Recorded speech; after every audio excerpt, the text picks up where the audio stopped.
Hey class, hey year 3. It's Mr. T.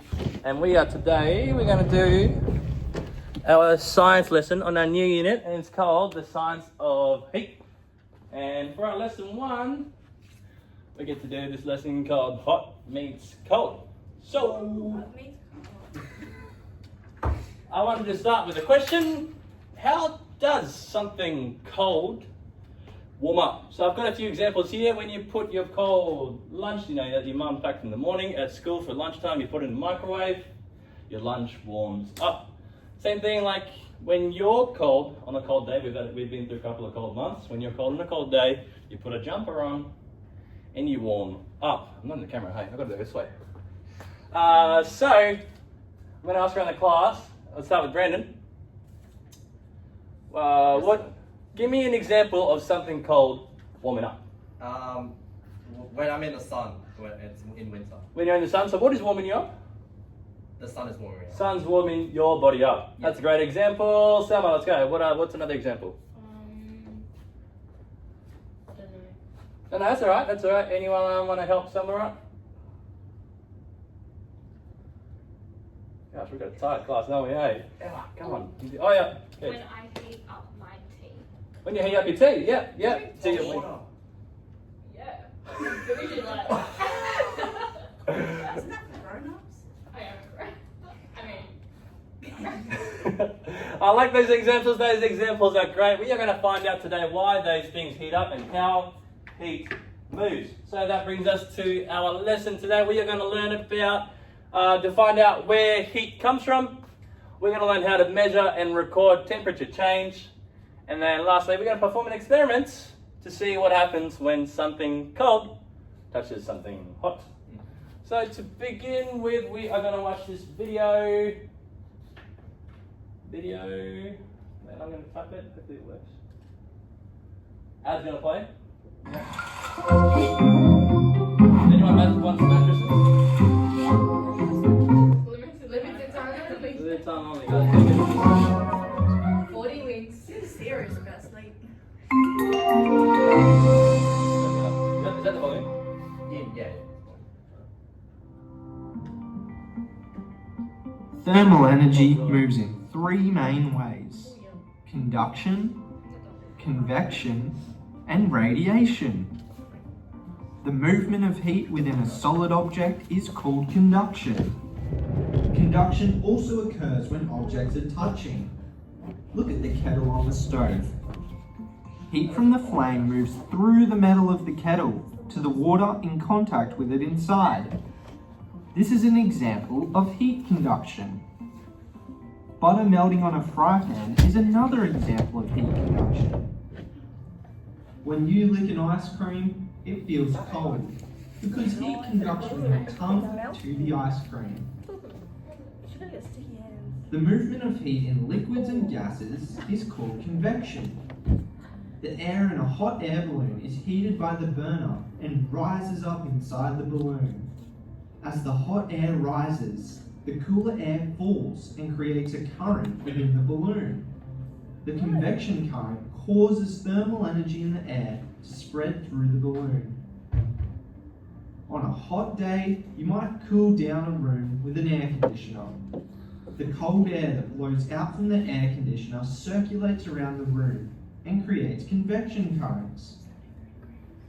Heat moves from the warmer air to the colder air, which makes the air in the room colder.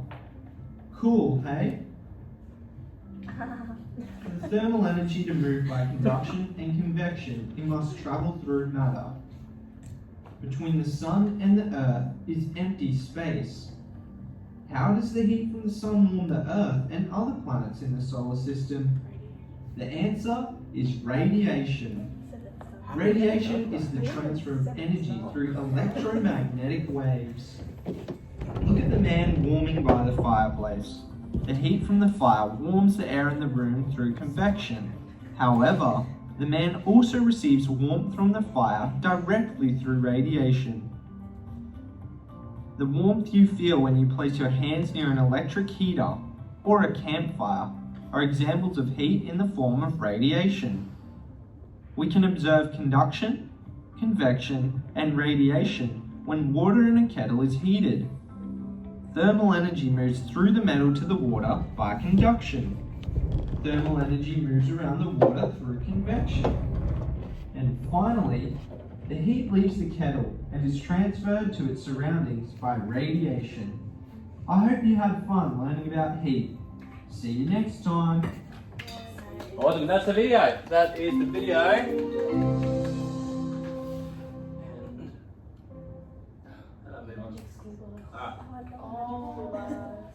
So today, out of those three, so conduction, convection, radiation, today we are going to focus on heat conduction.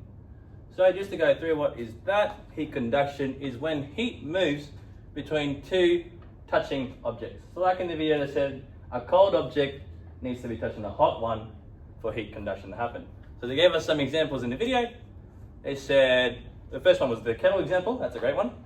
So when the kettle heats up, the warmth from the fire heats into the metal, then boils the cold water inside the kettle into get boiled water or tea.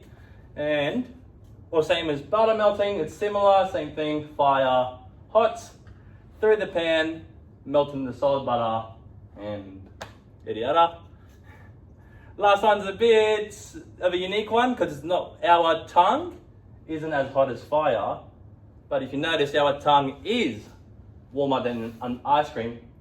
So when you go and lick an ice cream, yeah, so your tongue is the heat source, and when you go lick an ice cream, your tongue gets cold. So those are some examples of heat conduction.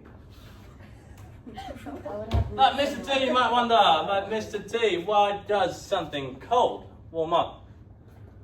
Does the cold move into the hot thing? So I mean cold to hot, or does the heat move in to the cold thing? We're going to find this out today with our experiments. Using the setup we've got, we are going to find this out by placing a cold metal spoon, into the hot water, and watch what changes to discover where the heat moves. What we're going to need is a cup of hot water. Mr. T's already got it. I'll get you guys to pour that in later on. You got a metal spoon, the cold metal spoon. We've got a timer, which Mr. T didn't bring, so he's going to use his watch, and then a thermometer. So,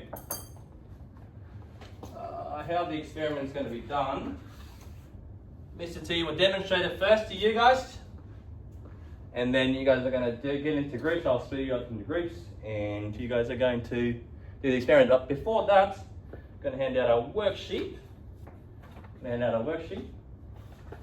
I'll get Kate to pass one and pass it on.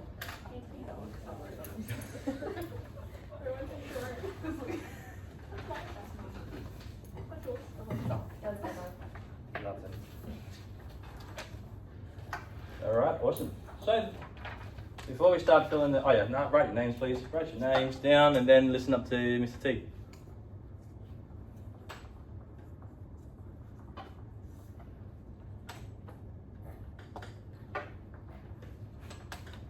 Alright, awesome. So, flip the pages down for now.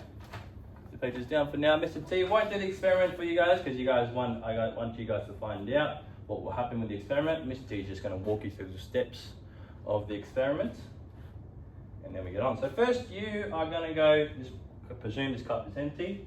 You're going to go into one of those taps. We've got 1, 2, 3, 4 taps. So there's enough for you guys to pour it all at once. You're going to turn the hot tap on. It's going to take a little while to heat up, but make sure that we don't have to do it for too long so we don't break our fingers. Yeah, it's a safety instruction there. And then we are going. Once we pour that hot water, we're going to bring it back. You'll each have a, what do you call this, kitchen towels? Tea towels to set your experiment on so that in case you spill something, you don't burn yourself. It's been long enough, this water has already gone warm, but that's alright. You are going to first measure, using the thermometer, you're going to measure the temperature of your water. Now, who can tell me when you're measuring the thermometer, who can tell me the way to look at it? Do we look at it from underneath? Do we look at it from top? Where do we look at it from? Come on. Straight on. Straight on. So, I need you guys to get down. You can lower your chair down, but I need you guys to get down and observe the temperature, which is right now about just 39 degrees. It's cooled down a little bit. Yep. And then what we're going to do is you're going to grab your timer, you're going to wait for 3 minutes. Oh no, hold on, you're going to put the metal spoon, sorry. Before that, you put the plate, once you measured the temperature, you put the chilled metal spoon into the water. Yep. We're going to wait for 3 minutes on the timer. And once we're done, you're going to take out the metal spoon. I want you to touch the metal spoon and to see if it's gone hot or see if it's gone cold. Yep. Place that metal spoon down, then record the final temperature of the water. And by doing this, we are going to see where the heat moved, and we're going to write down what we observed and an explanation for it. So let's flip our pages over now. Before we start the experiments, let's write our prediction. The prediction is what you think is going to happen with this experiment.